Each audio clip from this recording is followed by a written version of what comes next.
RLP. C'est Maurice Méliès dans l'émission « Mêliez-vous de ce qui vous regarde, mais surtout écoutez-moi ».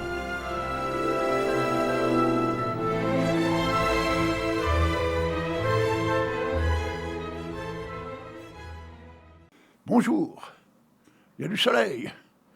Alors on n'est pas loin d'un terrain de tennis. Il y en a qui jouent au tennis de ce temps-là, mais ils ne sont pas un peu fous. Alors ils jouent avec des chapeaux de paille. Oui, on remarque que c'est bien, mais alors si jamais ils loupent une balle, et que ça tape dans le chapeau de paille, il tombe par terre. Ça, c'est sûr. Ça. On ne peut pas faire autrement, parce qu'il n'est pas attaché, le chapeau de paille. Il n'y a pas une sangle comme il y a pour certains chapeaux. Et puis alors, ils jouent les bras nus et les jambes nues. Oh, c'est des drôles de tennisman, ça. Ouais. Bon, allez, on va laisser faire. Allez, à nous maintenant. Allez, nous, on va faire de la poésie, c'est mieux quand même. D'abord, c'est un peu moins fatigant, encore que. Et puis, c'est plus beau, quoi. C'est plus culturel que de taper dans une balle. Bon, racontez tous ces gens qui tapent dans des balles, tennis, football, handball, water polo, rugby, mais ils sont dingues tous ces gens. Et en plus, ils ont un ballon pour 15, enfin, pour 30, ou pour 22, ou pour 2, ou pour 4. Non mais c'est quoi ces mecs, ils n'ont pas de quoi se payer un ballon chacun? Quand même, faut pas déconner, non? Voilà. Bon, avec les allocations familiales, maintenant on peut se payer des ballons. Bah oui. Allez, tiens, mon copain Henri Bonnet. Alors ce poème fait partie d'un livre qui a été écrit avec l'ensemble des hydropathes. Oh, ça remonte, c'est pas si vieux que ça, c'était... allez, que je regarde bien... En 2007, oui, donc ça fait quand même 20 ans, 21 ans. Oh oui, quand même. Alors, il a écrit un poème qui s'appelle « Le slam de mon cœur ». Et celui-là, qui a l'air triste, avec en plus une gueule d'artiste, il a tout pour être heureux. Mais il pense aux autres, c'est pas mieux. Celle qui, en riant, relate sans pudeur sa folle soirée avec l'homme de son cœur. Au lit, certes. Elle y était, mais c'est de la douleur qu'elle se tordait. Donc, c'est un peu chiant, ça. Ils se mentent à eux-mêmes, d'ailleurs. Et c'est là le problème. Quand avant le lever, grâce aux ondes de voile, devant la glace, on se demande, t'as pas 100 balles? Ton bonheur est potentiel. Crois en lui, t'auras des ailes. Poète si peu, je pose mes fleurs, ce soir, je le slame au cœur. Voilà, c'est pas beau ça. Et alors, c'est donc Henri Bonnet, qui est décédé malheureusement de maladie Charcot. Qu'est-ce que Charcot venait foutre dans sa chambre, je me demande. Parce que Charcot, c'était un navigateur. Bon, c'était un découvreur, Charcot. Ouais. Qu'est-ce qu'il est venu foutre, l'emmerder dans sa chambre, Henri Bonnet. Et alors, il était dessinateur en même temps, et puis il écrivait. Et tous les mois, il m'envoyait une enveloppe dessinée avec un thème, et il l'adressait donc à mon adresse. Et moi, je scannais son enveloppe et je la remettais dans le journal du mois, le journal des hydropathes, que je fais depuis... ça fait 26 ans que je fais ce journal tous les mois. Et figurez-vous qu'il y avait une anecdote, c'est qu'à chaque fois que le facteur amenait une enveloppe, et qu'il me la met avant de la mettre dans la boîte aux lettres, il sonnait, il disait « Tenez, votre copain, il a encore dessiné sur vous. » Parce que des fois, c'était mon visage qui était sur l'enveloppe. Il a même une fois, il m'avait mis avec Sarkozy. Et Sarkozy me demandait comment on faisait pour rester président. Oui, parce que je suis toujours le président des hydropathes depuis 26 ans. Bah oui, il n'y a que moi qui sais faire les frites belges. Alors, donc les autres ne peuvent pas être présidents. C'est normal. Bon, voilà l'histoire d'Henri Bonnet. C'est marrant, c'est toujours les meilleurs qu'on perd. Ouais. Bon, c'est comme ça la vie. Alors c'est là que je me dis, moi je ne dois pas être le meilleur parce que je suis encore là. Allez. Alors, vous savez que j'ai fait pas mal de bouquins sur mes retours de voyage humanitaire. Donc là, j'en ai un d'Haïti, que j'ai fait en Haïti.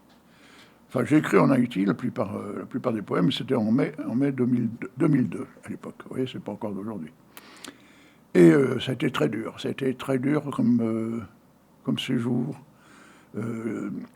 Voir toute cette misère. Et quand je vois ce qui se passe encore maintenant, je me dis c'est encore pire maintenant.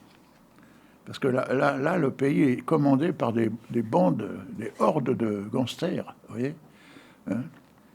Et là, j'ai un poème que donc, j'ai écrit le 13 février 2002, là-bas à Jérémy. Donc Jérémy, c'est complètement à gauche, à l'ouest de l'île, presque en face de Cuba.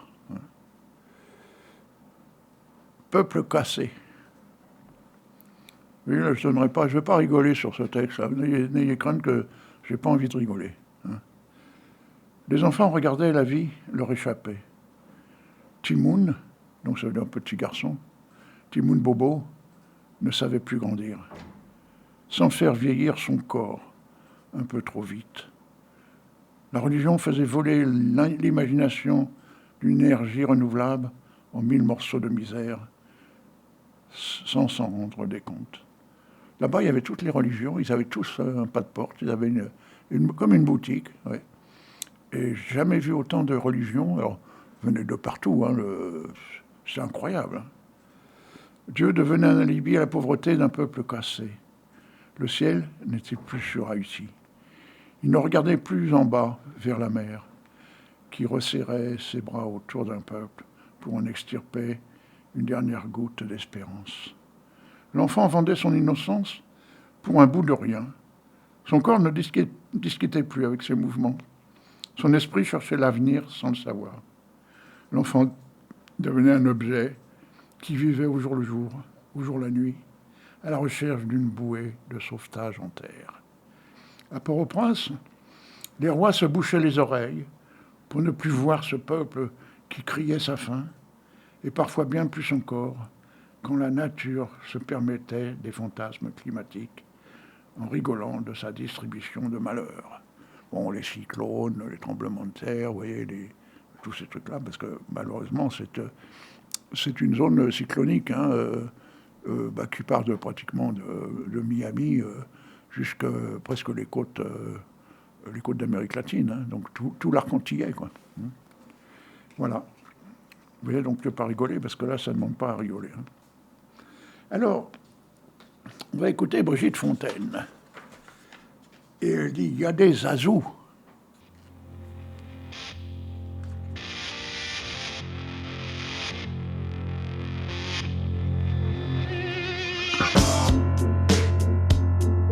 Jusqu'ici sur Terre, un homme pouvait être blanc ou noir, jaune ou rouge, et puis c'est tout.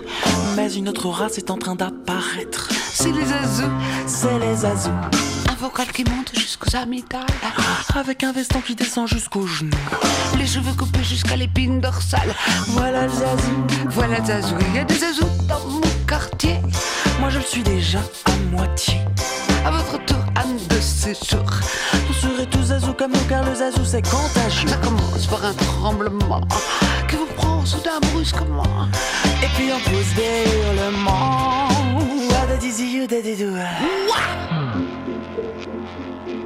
Si vous rencontrez un jour sur votre passage un particulier coiffé d'un fromage mou, tenant dans ses doigts un poisson dans une cage, c'est un zazou, c'est un zazou.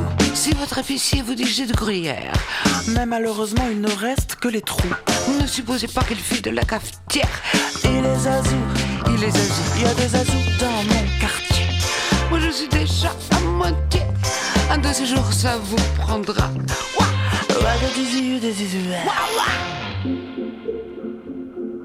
À son futur genre d'avant-hier, ma concierge disait, voyez-vous, ma fille est un bijou. Elle est encore mieux que si elle était vierge. Elle est azou, elle est azou. Et en prenant le train, j'ai vu le chef de car qui m'a dit, mon chat, je suis plus cocu du tout. Je suis quelque chose de beaucoup plus rare. Je suis azou, je suis azou. Il y a des azous dans mon quartier. Moi je suis déjà à moitié. Un de ces jours ça vous prendra.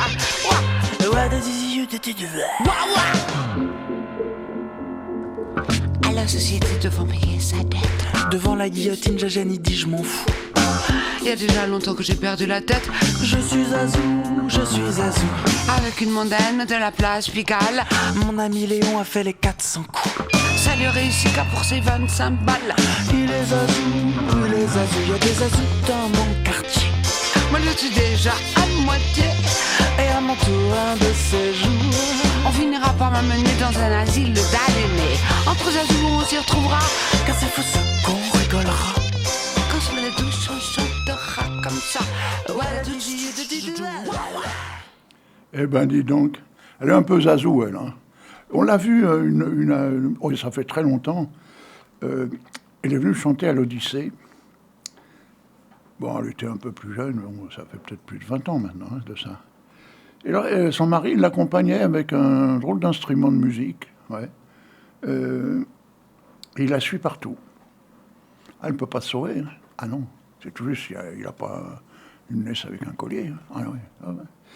Alors, là, j'avais fait un livre sur poèmes pour des filles d'océan. J'ai non seulement navigué, mais j'ai vu pas mal de côtes, dans à peu près du monde entier, parce que ne serait-ce que du côté ouest, entre Haïti, la Martinique, la Guadeloupe, la Guyane, il y a déjà de quoi faire, hein, je peux vous dire. Hein. Sans parler qu'en Guadeloupe, il y a des îles. Hein. Il y a la Désirade, il y a les Saintes, il y a Marie-Galante, hein. Il y a le petit Gosier, il y a plein de... Et alors, les Saintes, c'est marrant, il y a deux îles, il y a terre de haut et terre de bas. Oui.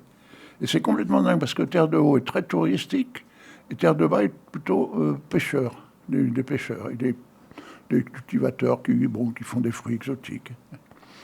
Et là, je vais vous lire un texte, un séjour que j'ai fait à La Rochelle.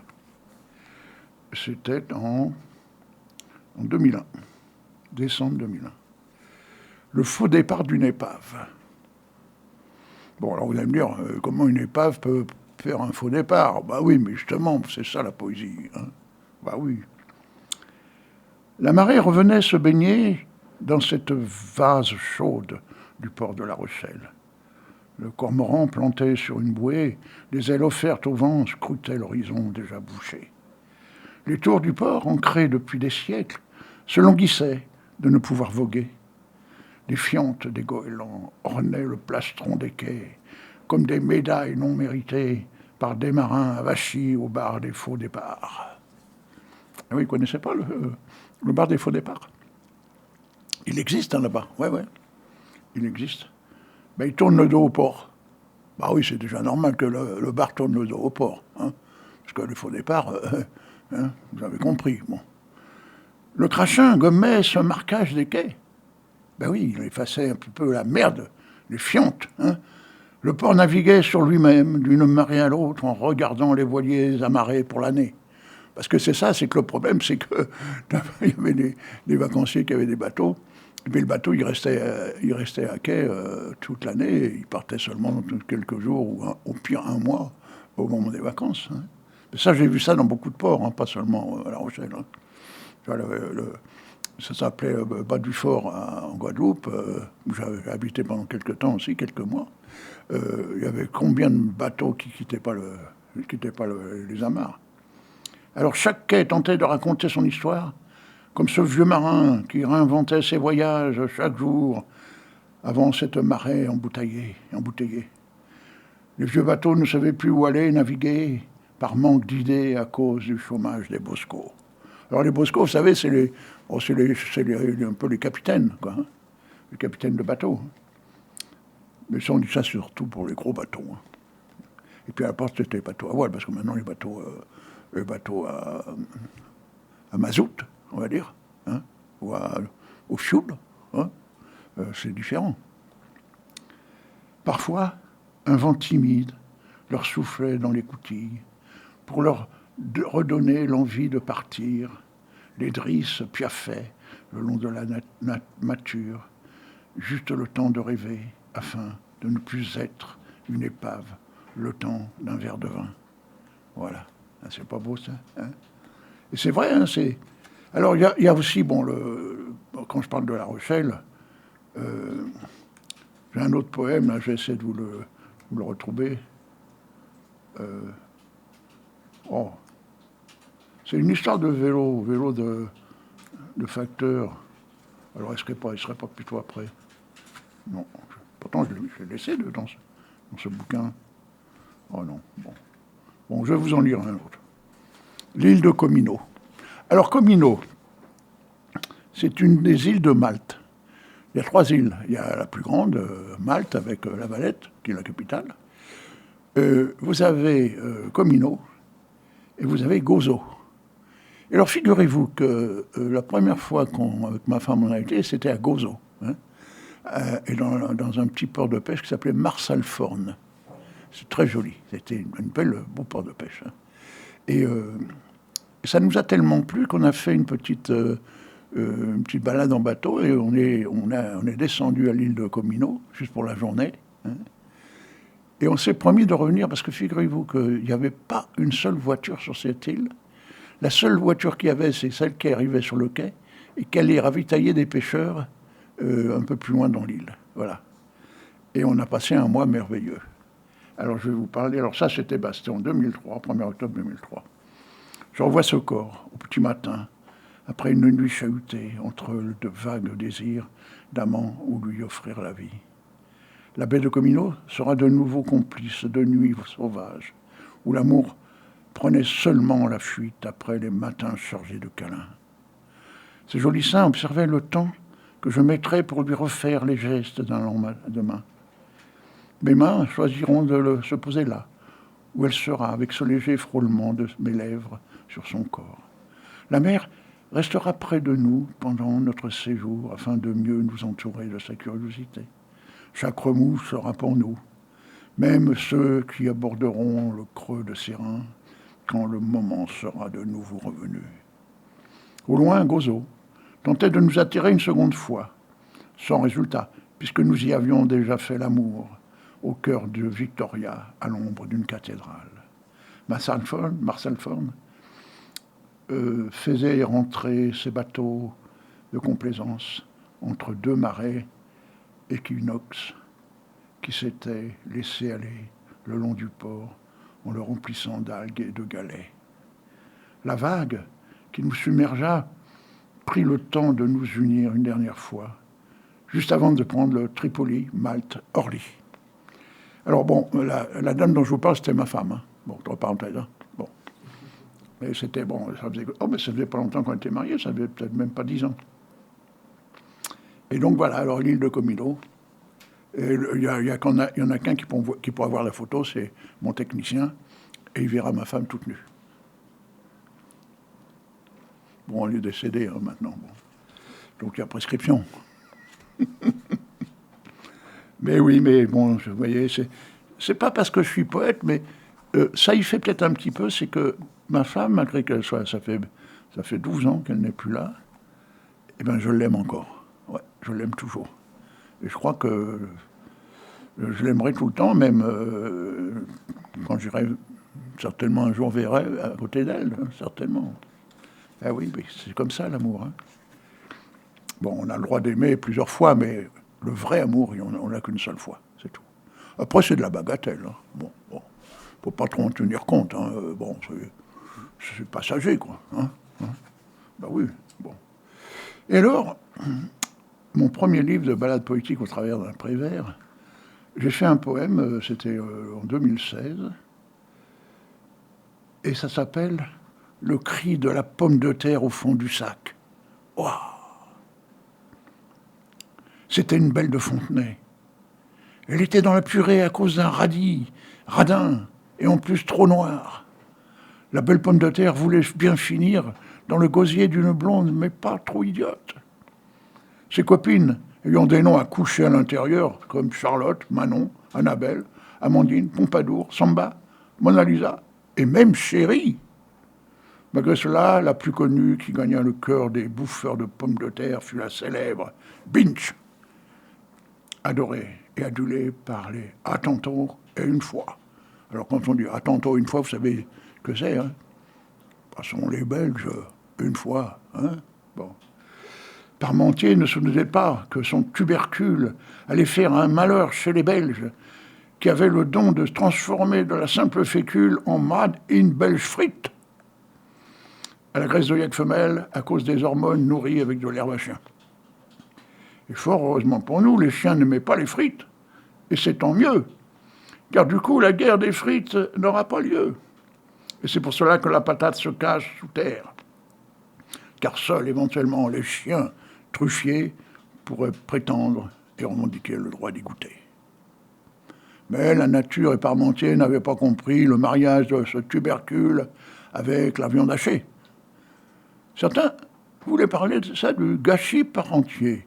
D'autres plus malins, mais pas très instruits, voulaient lui donner le nom de patate BF15. Et elle-même, qui était la fille de la Belle de Fontenay, suite à une manipulation génétique qui se nommait hybridation. Et encore le chef Rebouchon, la bouteille, inventa la cuillère qui tient toute seule dans la purée. Alors quand je vous parle de gâchis parentier, c'est parce que voilà, c'est des hachis parmentier. Hein. Je pense que vous avez tous compris. Je ne peux pas demander l'avis de Jacqueline, je l'ai viré. Ouais, ça y est, c'est fait. C'est fait. Donc, vous pouvez postuler, mesdames, à faire partie d'une façon très privilégiée le droit de parler avec moi pendant mon émission. C'est-à-dire que je vous entends et elle m'entend naturellement. Elle m'entend comme vous toutes, d'ailleurs. Hein. Bon. Alors, il faut envoyer un petit message à RLP. Hein. Vous regardez un email, c'est facile, hein, RLP, machin, truchette, et puis c'est bon, arrobase, voilà. Hein. Et puis vous postulez. Alors, il me faut une photo de vous, pas à poil, hein, non, habillé. Attendez, on est n'importe comment, c'est par télépathie, hein, qu'est-ce que tu dis, la télépathie? Mais non, elle n'est pas pathie. Et alors, figurez-vous que il me reste 10 minutes, donc on a encore le temps de discuter un petit peu. La candidate devra savoir faire les frites belges. Ah, ça, c'est primordial. Hein. Et donc, celles qui prétendent faire les frites belges, il faudra que j'aille chez vous pour voir quel d'entre vous a fait les meilleurs. Alors bon, vous n'allez pas être 300, parce que je ne vais pas mettre 300 émissions pour y goûter. Sinon, vous vous rendez compte, 300 émissions, ça va faire quoi? On fait 52 émissions par an. Vous vous rendez compte? On va mettre 6 ans. 6 ans pour savoir qui des... Non, pas plus, 3 ou 4, pas plus. Hein, pas plus. C'est à vous de vous corriger. Vous dites, non, bon, il y a certainement une dame qui fait mieux les frites que moi, donc je ne vais pas postuler. Vous voyez, hein, c'est simple comme bonjour. Hein, ouais, hein. Bon, alors là-dessus, allez, on va écouter un petit morceau superbe. Alors ça s'appelle, c'est franco, mais pas le franco d'Espagne. Ça s'appelle Coller la petite. Ça c'est africain, bien sûr. Hein. Yes, franco. Mon ami, je dis, Ouais. tu ne danses pas. Comment je devais danser? J'attends un appel de ma mère. Ah, laisse tout ça. Mon ami, je dis, tu ne vois pas les filles. On t'invite à un joker et toi, tu viens pour taper les styles.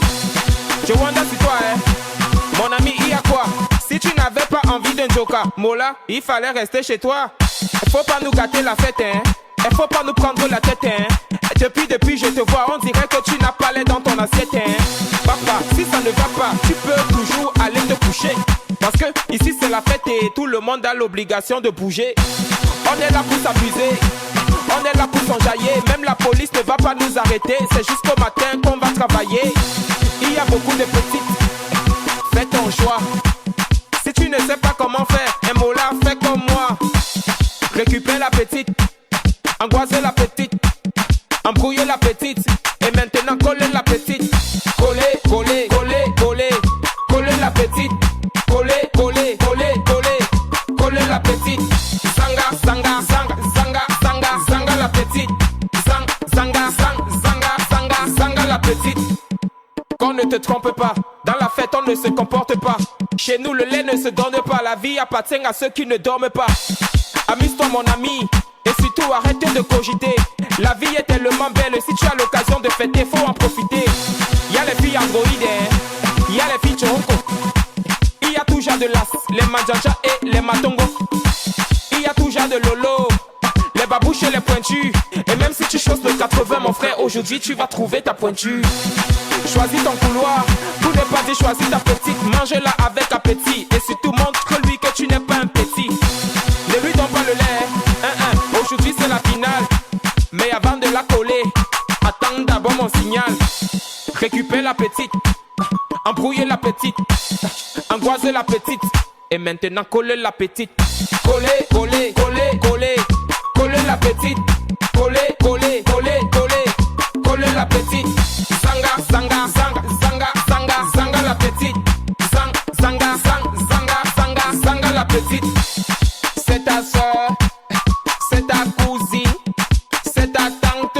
Dis donc, coller les bêtises. Même si c'est ta soeur, même si c'est ta cousine, même si c'est ta tante, c'est d'abord la fête, à qu'à coller les bêtises. Ce soir c'est la dégaine, fais bouger ton corps, le mouvement est trop chic.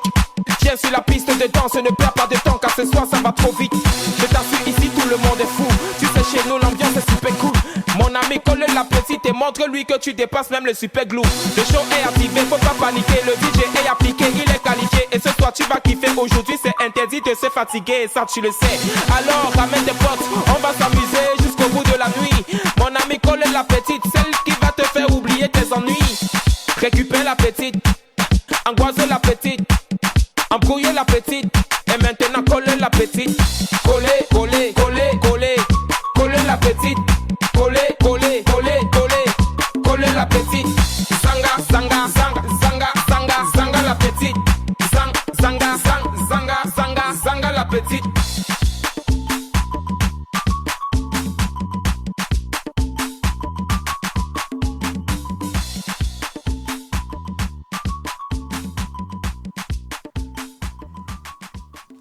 Et voilà. Alors, ne collez pas la grande, hein. Collez la petite seulement. Bon. Alors, je reviens à monsieur Pierre Broudichou. Alors, il a écrit un livre. Il habite Bergerac. Et ce livre s'appelle Le bricoleur des mots. Et là, figurez-vous qu'il parle de sa région. Et le titre s'appelle « Au Bugue à ma Vézère ». Bugue, tu resteras le berceau de mes ans. Je me revois déjà, alors qu'adolescent, en bande de copains, nous allions galopant à travers les chemins pittoresques et charmants. Nous avions une muse qui caressait le bourg. C'était, j'en excuse, ma Vézère d'amour. Inlassables, nos pas nous amenaient vers elle. La prenant dans nos bras, nous jouissions avec elle. Dans les herbiers fleuris aux fleurs couleur de neige, libellule jolie, vous faites un beau manège. Nous y allions aussi pour prendre tes richesses. Car je vous le dis toujours avec tendresse, dans ce monde aquatique abritant les poissons, tout est si magnifique dans ton lit et si bon. Nous y faisions cueillette en pêchant tes gardons. Nos mains en épuisettes n'avaient point d'hameçon. Dans ton eau argentée, si pleine de lumière, nos corps tu caressais de bien douce manière. Tu es pleine d'attrait, tes berges sont belles. J'y reviens m'attarder, quand mon cœur se te rappelle. Tu coules languissante au travers le bugue, ou te vois ravissante sans jamais faire de fugue, ô ma douce Vézère aux courbes arrondies, où l'eau paraît si claire qu'un soleil se perdit. C'est beau ça, hein? Et puis c'est mettre une partie de nos régions en valeur, hein. Alors bon, ce monsieur habite à Bergerac, il a 91 ans, et il m'a téléphoné il y a peut-être 3 semaines, tout ça, ouais. Et parce qu'il avait entendu parler des hydropathes de Périgueux, et donc il m'a envoyé son livre, voilà. Hein? Alors il ne me reste pas grand-chose, hein, même pas 3 minutes, allez, non, 2 minutes, voilà. Alors, je ne vais pas vous lire un autre poème, sinon ce serait du gâchis, hein. Ce serait de la gourmandise même, hein. Parce qu'on serait obligé de continuer, et puis je serais obligé de bouffer sur les émissions des autres, hein. Ça se fait pas, ça. On n'a pas le droit, hein. Parce qu'après, il risque de me bouffer aussi sur mes émissions à moi. Et il n'en est pas question. Non. Moi, je ne veux pas qu'on me bouffe sur mes émissions, hein. Et alors, je vous dis au revoir d'un coup, hein. À la semaine prochaine, peut-être, hein. Parce que vous serez peut-être en vacances, et vous ne pourrez peut-être pas me recevoir, parce que nous, on n'émet que sur la Dordogne, hein. À moins que vous alliez voir sur rlp.com, hein, si vous êtes à Washington, ou à Pékin, vous pourrez nous entendre. Allez, je vous aime. À bientôt.